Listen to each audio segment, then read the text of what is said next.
Welcome back to An Amber a Day, the Functional Nutrition Podcast. I am your host, Amber Fisher, and this is episode 51. Wow. 51 episodes. I was going to commemorate 50 episodes, which came out last week, but I ended up publishing a lovely chat that I had with my friend, client, and now health coach, Linnea Hill, about her experiences resolving a lot of her PCOS symptoms with nutrition.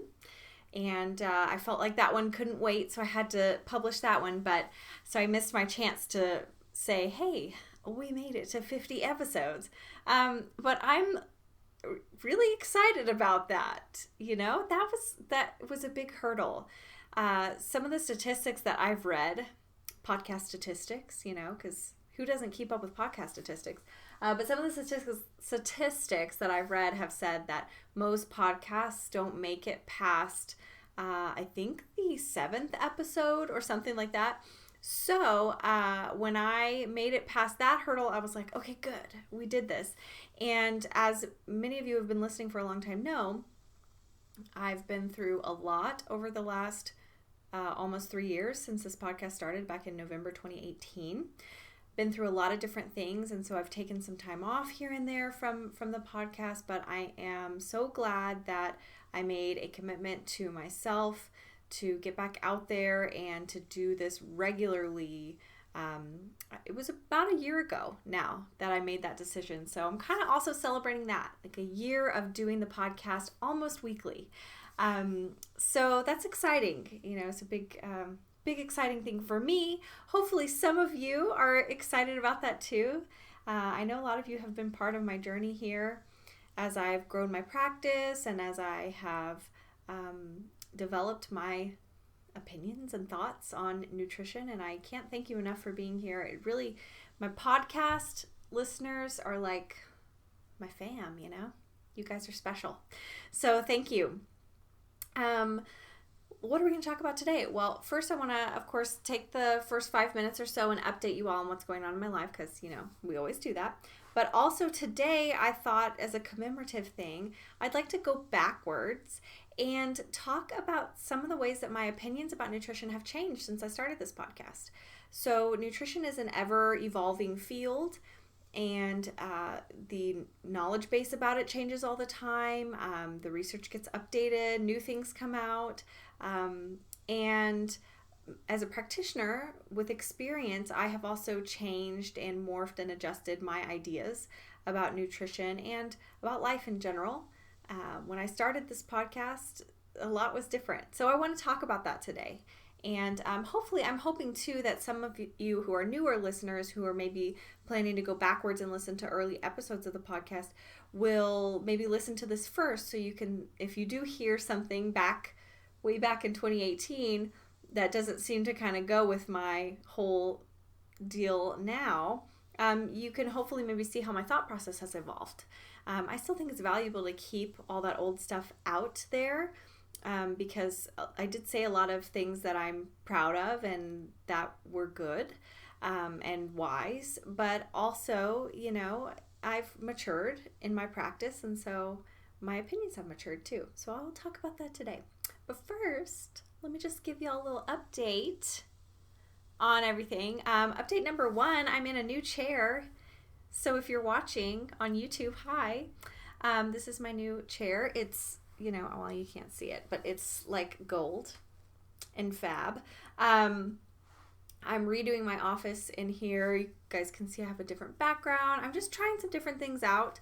Trying to figure out, you know, how I want things arranged and how it's going to look best and feel the most at home. I am settling in to, it's been more than a year now that I have been fully virtual, and I am settling into the virtual life. Considering going back to the office maybe at some point, but I'm not in a big hurry to do it. And, you know, those of you who are clients, thank you so much for being flexible with me as I kind of make those adjustments. COVID really kind of threw everything for a loop, but especially for me with my practice, it completely changed all my systems and everything that I had set in place before So I've been learning and adjusting to I hate this phrase, but to a new normal. And and I feel like I'm finally a year in, kind of like resigning myself to the fact that like, yeah, I think I like it like this, and I think I'm going to keep it this way. So that's been interesting. The biggest new development that's been going on since the last time I updated you all is that I hired a health coach. Super, super exciting.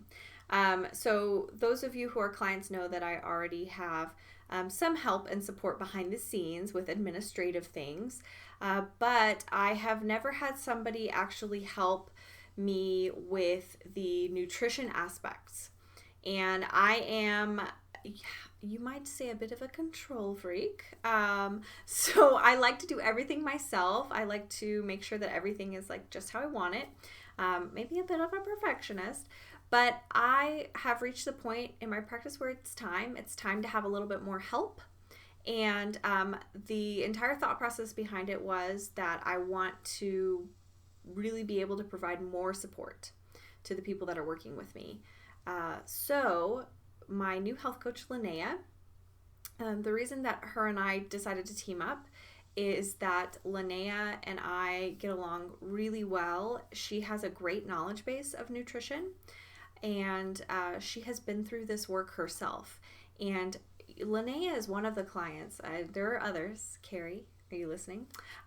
Who are always giving me great recommendations for books and recipes, and just staying on the pulse of what's new in nutrition, what's new in like functional nutrition, and really, interested in this field in a way that as a practitioner, I haven't been in, a long time. So I get most of my learning from my continuing education, from my, I refer back to my like textbooks. I go on PubMed. I follow some other really great functional medicine providers and kind of listen to what they have to say about different things. But I don't do a lot of like reading of kind of like the latest recipe books or, the newest like apps and the newest products and all these other things. I kind of have my routine with how I eat, and I just sort of stick to that.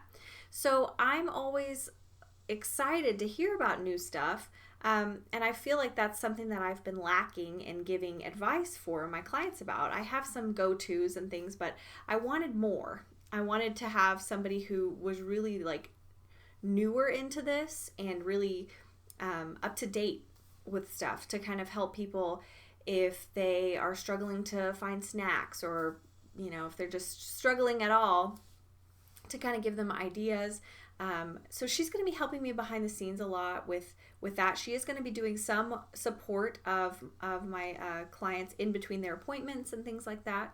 I'm still going to be doing the majority of the support work, because that's important to me that I be, the main support system for my clients going through this process. But she's going to be helping.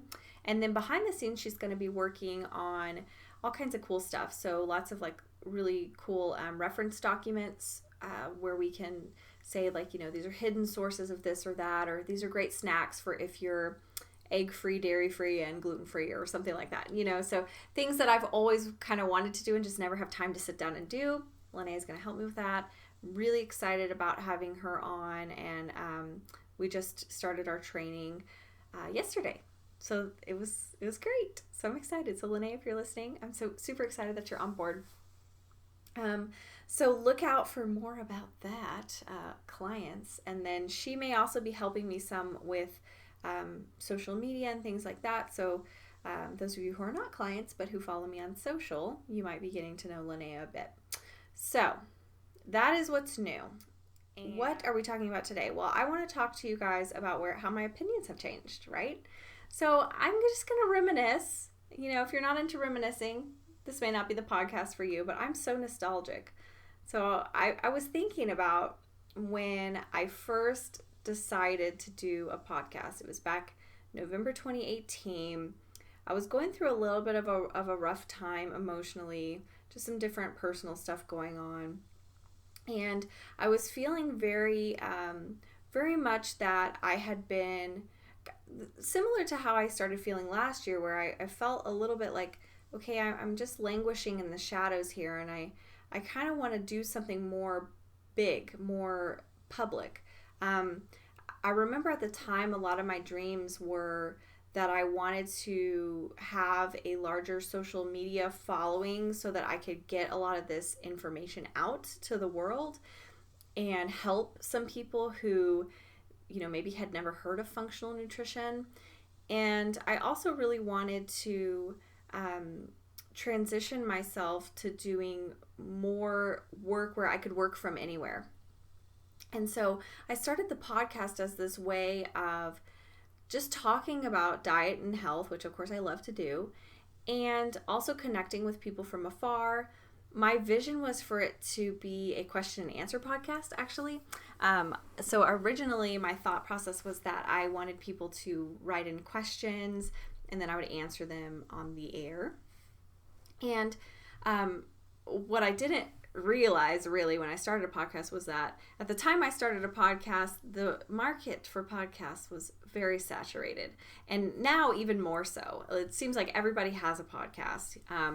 So there's tons of different options for you if you want to listen to a nutrition podcast, of course. And thank you for listening to this one. But at the time I was kind of like, okay, I'm going to start this podcast, and like this is going to be my thing. Like I'm going to my podcast is going to be my job eventually, is what I kind of thought.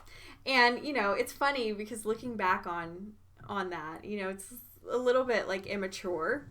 But I also really admire my confidence. And in some ways this year has tested my confidence a lot. And so sometimes I look back on things that I used to do, way back when my practice started, and I'm like, wow, like I used to go give talks, and I would do like videos, like live videos on Facebook, and these different things, and I'm like, wow, it's amazing to me that I had the confidence to do that. Like I just did it, and now I do it still, but I struggle with all of that stuff. So just interesting changes over the years. But my original idea was for my podcast to kind of be where I could really get a lot of this information out to the world. I wanted to talk about functional nutrition. I wanted to talk about all the different things that I did. And back then I did a lot of different things. I hadn't specialized yet. So I helped men and women. I did a lot of weight loss work back when I started the podcast. I was at that point in time in 2018. I'd already been in practice for a little while, so I was kind of starting to like narrow down on what I wanted to do. I knew from the beginning of my practice that I wanted to do women's health and nutrition. And I knew that I wanted to do hormones. And when I was in my master's program, that was what I did my little, dissertation. Oh, it wasn't a dissertation because I don't have a PhD, but my master's thesis, that's what it's called. My thesis on hormones, PCOS, and hormones. And so I always knew that I wanted to do that, but I struggled with how to get there. And by 2018, I was like starting to kind of sometimes get some of that work, and that was exciting. But I hadn't really built a name for myself doing that yet. So I was doing a lot of general stuff, and it was fun. I learned a lot. Sometimes I look back on those days and I'm like, wow, that was such an opportunity for me, because I really got to help people of all different ages. With all different conditions. I really worked on some unique things, and I learned a lot during that process. And what I tried to do in the podcast was take a lot of what I had learned and what I saw clients struggling with and put it into kind of an informative form. So some of the earlier podcasts are about, there's a lot of focus on weight loss. And at the time in 2018, I was doing a lot of keto. So those of you who have listened to more recent podcasts know that I'm like not the hugest fan of keto, right? I don't usually recommend it in my practice. I don't usually make super low, like very low carb diets, because over the years my opinions have changed on this. So and the way they've changed is that at the time, keto was just sort of becoming a big trend. And the benefit of keto was that I did see firsthand that it could lower people's blood glucose. It could lower their A1C. It could really make a big difference in like insulin resistance, and the weight would come off fairly quickly with keto. And I did this with all kinds of different people. I was working for another nutritionist, and she had like a weight loss sort of program, and I was kind of like selling the program and then like supporting people through that. So I was doing some of my own like client work and like developing my own meal plans, but I was also sort of doing like her work too. Or not her work, but I was doing stuff that she had already made and organized, particularly this weight loss program. So what was fascinating about that experience was that people would lose weight on keto. Don't get me wrong. They would lose weight. Their insulin would get better. Like a lot of times their cholesterol would improve. And I would have them doing what I would call now maybe clean keto. So they were eating, protein. They were having sometimes dairy products, sometimes not, depending on the person. If they had PCOS, I usually had them staying away from dairy products. But they were doing, like some veggies, not a lot of veggies, but some veggies, and then a very, very tiny amount of fruit, and like fats, of course, because keto's really all about fats. And these were lower calorie diets as well. And so when I look back, I wonder too if it was really the keto or if it was the low calorie aspect. I think it was the combination of both. But there were a lot of like successes and benefits from that for a lot of people. And a lot of people wanted to stick with it and keep going long term with it, which is one of the complaints or criticisms of keto that you often hear is that, it's not sustainable. But I had several clients that actually did want to sustain it. And in fact, I know of a couple of people who still eat that way.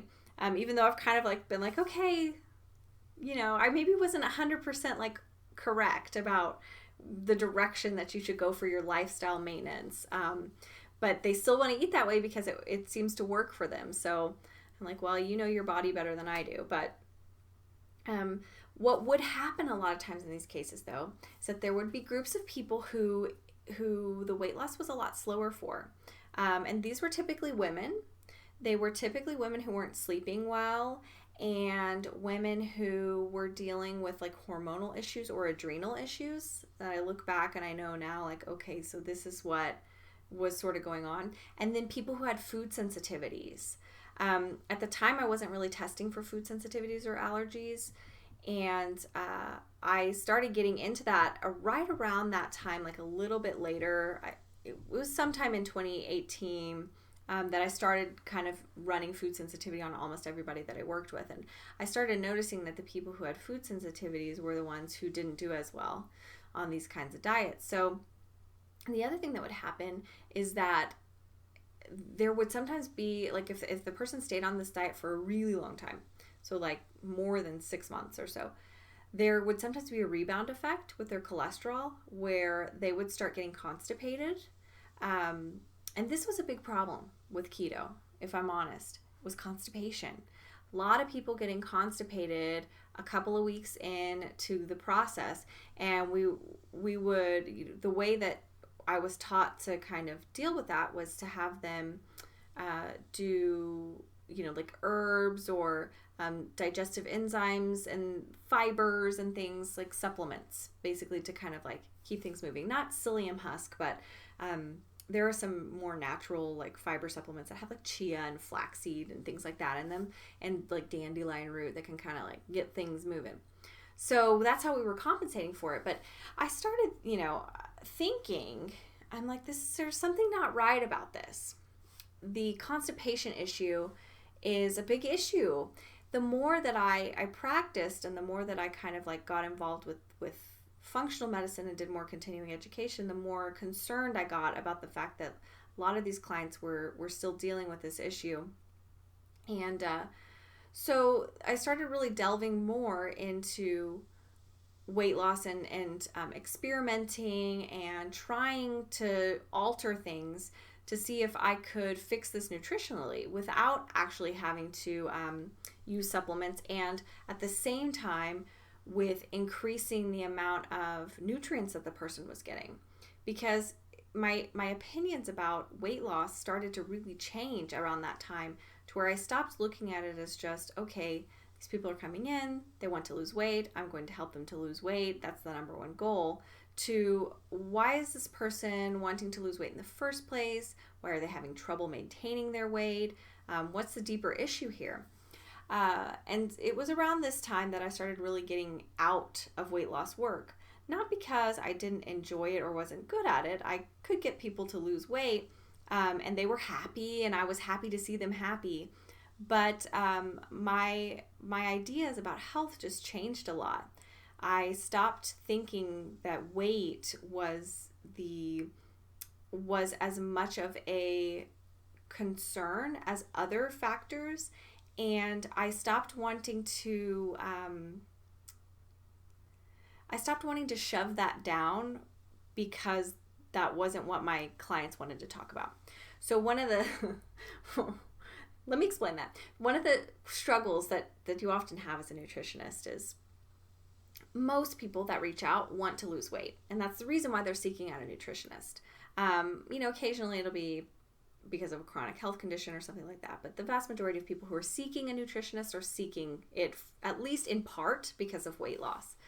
And it's really, really hard with people who have it set in their heads that is what they need to do and that is what they want to do, is lose weight, and that's their biggest motivation. It's really hard to then take that person and kind of convince them, hey, weight loss shouldn't be your main motivation. It might be a part of the process, but like, let's look at the deeper issues here. I found that was kind of like falling on deaf ears, I guess.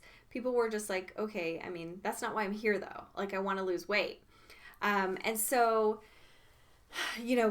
like keto would do it, but I started thinking, well, long term though, what's the impact of this? And the more research that comes out about the gut microbiome and variety in the diet and fiber and prebiotics and all these things, the more I realize that it's really more important to include as much fiber in the diet as possible than it is to cut carbs that low. So I started to come up with a system for a lot of people where we could still balance insulin, we could still get blood glucose down, we could still make really big impacts and all of this stuff, but we didn't have to cut the carbs so low, and it works a lot better for their digestion. It was a lot better for their longer term health. So when I made that shift as a practitioner, I also made a lot of shifts in how I thought about health and weight, and what I felt like was really important. And so, the early podcasts, there's a lot of talk about weight because that was what I was doing. That's what I was helping people with. But now there's not very much talk about weight because I've moved beyond that in my practice. And what's cool is that now I've gotten to the point where I've been able to specialize. And so people don't reach out to me for weight loss. Sometimes they do, and I usually just kind of refer them on. But I don't work with people who are coming to me just for weight loss anymore. And that's not because I don't think that those people need help. It's just I'm not the right person to do it because I don't believe in quick fixes. I never have. When I originally started, my master's program was in functional nutrition, so I was always interested in this like deeper issues with health. But what had to shift was my own confidence in my abilities and my own, I had to really you almost stand up for myself in a way to assert my authority, I guess, assert my authority as a practitioner to say, this is the way that this needs to go. it's not going to be a quick fix. It's not going to be an easy thing. If you're not comfortable with that, if you're not ready for that, then I'm not the right practitioner for you. I had to learn to stop attaching myself so much to the outcome of clients' weight loss, because sometimes that's really not the thing that needs to happen. And then I also so my opinions about weight, my opinions about keto have changed a ton. I no longer recommend it for the vast majority of people. I do still like keto in certain circumstances. It does work pretty well for type 2 diabetics on occasion, consider if there are other factors that make it beneficial for them. And that's on a case-by-case basis. And occasionally there is a type of person with PCOS that does do well on keto. Same thing with intermittent fasting. I don't do it for everybody, but there is a cohort of people who do well on it. What I have always striven to do, still care about doing, is making my plans for people very individualized and customized. I don't think that there should be any one size fits all in nutrition. So whenever I see somebody and they're like, I'm the keto nutritionist, or I'm the, this or that nutritionist, I'm like, well, either you have to be specializing in a very small niche, or you're just putting everybody on the same kind of thing, and it's not going to be right for everyone, Even me, I'm in a niche now, like fertility, PCOS, right? But amongst those people, there is so much variation on the diet types that I do, whether they're low carb, or they are adrenal friendly, or they're plant-based, or they're this or that. I mean, there's so many different things that go into planning a diet for somebody. So yeah, I think that focus on individuality has always been important to me, but is more important to me now as I have continued to grow and to learn. And I'm very thankful that I don't have to be a weight loss only nutritionist anymore. That was a fun chapter, but I'm glad that chapter is behind me, and I probably shall not reopen it.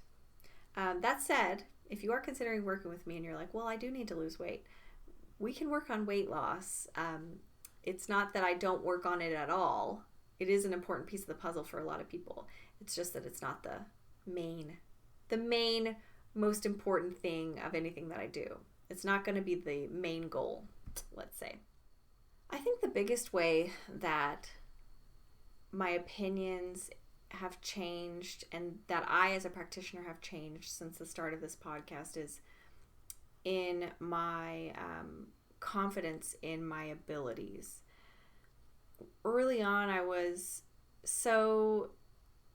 always so scared to do things wrong, or to not follow the beaten path. I wanted to be a functional provider, but I also didn't want to ever offend anybody. So I didn't want to ever say anything that was outside of what is, what is conventionally accepted in nutrition, because I wanted to be perceived as somebody who was very evidence-based and science-based and all that. And what I have sort of come to terms with over the years is that sometimes being evidence-based is actually looked at as if you are not evidence-based. So there is so much warping going on with our opinions about food, and our opinions about body image, and our opinions about nutrition, that you can be saying things that are on the cutting edge of nutrition research that are pretty well vetted and backed, and yet kind of be called a quack. On the other hand, you can talk about things that have been completely disproven, or that don't have any real practical application, and be lauded and applauded for whatever. It's a thought game. It's an intellectual game, this whole space talking about nutrition. And what I've come to as a nutritionist since then is that my client outcomes really speak for themselves, and they are always indicators to me that I'm on the right path and that I'm doing the right thing by a person. So instead of getting bogged down in, does this intervention that my intuition is telling me to go with, does it, is it going to meet the approval of the dietitians on Instagram? Or is it actually helping this person? I just go for the intervention that helps the person. And I have also learned to really rely on my intuition a lot as a professional, because intuition is not just this like woo-woo thing where you're just coming up with things out of thin air and you don't know where they came from. Intuition is the combination of your expertise, it's a combination of your experience, it's the combination of your education, and it's your ability to kind of come up with solutions that are maybe novel, maybe you haven't done before, maybe you haven't thought of before, but that do have practical application. I've just come to learn that sometimes there are things that really make a big difference in people's lives and are really helpful for their health, but still aren't quite like 100% accepted, I guess, amongst the nutritionists at large. So I've kind of stopped caring so much about what all of them say. I get annoyed at all the noise out there. The big intuitive eating movement that, I think there's some value to some of that stuff, but then I also think sometimes they pendulum swing way too far, especially for people with chronic health conditions. It's like intuitive eating is great if your brain isn't sending constant signals because you have crazy insulin resistance telling you to eat carbs, which is like the worst thing you could do at that moment. Our bodies also has these biological responses that can get warped by our health issues, and sometimes what we perceive as being intuitive is maybe not intuition. Does that make sense? I may do another podcast specifically about that at some point, and I'm not trying to be controversial here, but I've just learned that there are certain things that you just kind of have to ignore as a practitioner, and you have to just do what you know works and what's helping people. And always keep assessing yourself and checking yourself and making sure that you are that you're staying up to date on what's new in research. So I often find too that whatever the collective at large is talking about is old stuff. Or people outright reject certain ideas because they haven't heard of it before, and they assume that if it were correct, that they would have heard about it either in their education programs or whatever. But the fact is that research is evolving and changing all the time. And I hadn't got my master's. I graduated with my master's in 2017. So there's a lot of things that are different since 2017. You have to stay on the pulse of all that stuff in order to really stay up to date. And so I think that's a big change that I've made, and that's something that I've been working on a lot this year too. For example, one example of that would be my opinions about food sensitivity testing. I know it's controversial. A lot of people are like really anti-food sensitivity testing. They'll do food allergy testing like IgE antibodies, but they kind of turn their nose up at IgG antibodies because there's not a huge body of research yet. Yeah, that's true. There's not a huge body of research, but there is some. There's one study in particular that found that when patients with IBS cut out foods that they had an IgG sensitivity to, it reduced their symptoms pretty dramatically. And I have been running IgG food sensitivity testing for years now on almost every person that I work with, and have almost never seen it not make a difference in their health. So I could care less what anybody says about food sensitivity testing at this point. I know that it works because it's worked for many of my clients. I'm fortunate now I can run allergy and sensitivity testing, and what's cool about that is I can see that the sensitivities and the allergies, a lot of times they correlate, and so there's but sometimes they don't. So you can see things where you have a sensitivity but not an allergy, and it still makes a difference when they take that food out for a while. So I'm sold on that. But I'm just not so concerned about other people and their thoughts. I'm also not so concerned about other people's thoughts about how I should run my business. Early on, I had a lot of people I had a lot of MLM people trying to get me to sell different products and get on with different things. I even had somebody sign me up for an MLM, they paid my membership fee or something. I did not ask them to do this, but they did, because a lot of people, when they see a nutritionist, they're like, oh, this is going to be a jackpot for me. This person's going to sell a lot of product. And I was really scared. I used to be really, really scared to say no to these people, even though I felt like it wasn't ethical to promote MLMs in my practice.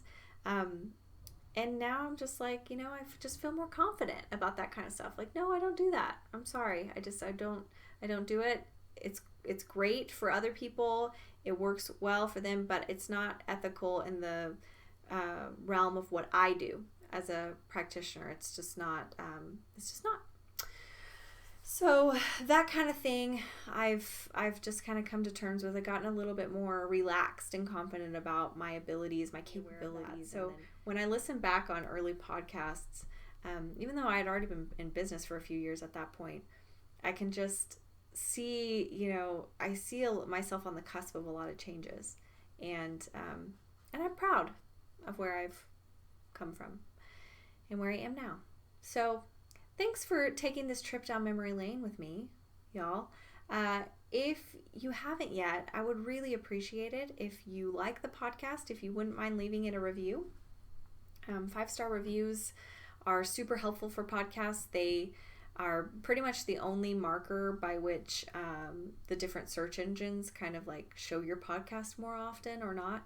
So if you like the podcast, you think more people should hear what I have to say, a review is always appreciated. Really, seriously, I look at all of them. We don't have that many yet, but hoping as we go from episode 50 all the way to episode 100, we'll get a few more. So help a sister out with that 5-star review.